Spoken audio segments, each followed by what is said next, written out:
सोलापूरच्या माळशिरस तालुक्यात धनगर समाजात मोठी फूट पडली आहे। महाविकास आघाडीला पाठिंबा द्यायच्या उत्तमराव जानकर यांच्या भूमिकेला धनगर समाजाने विरोध केला। तसंच भाजपचे उमेदवार रणजितसिंह नाईक निंबाळकर यांना 1 लाख मतांचा लीड देण्याचा निर्धार करण्यात आलाय।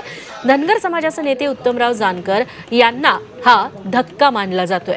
माळशिरस तालुक्यातील 45 गावातील धनगर समाजाच्या प्रमुख नेत्यांची माळशिरसचे नगराध्यक्ष डॉक्टर आप्पासाहेब देशमुख यांच्या नेतृत्वाखाली बैठक झाली। यात जानकर यांनी घेतलेल्या भूमिकेला विरोध करण्यात आलाय। उलट माळशिरस तालुक्यातली धनगर समाज आणि तालुक्यातला जो पश्चिम भागातला धनगर समाज आहे याच्यावर खरंच अन्याय झाला आहे।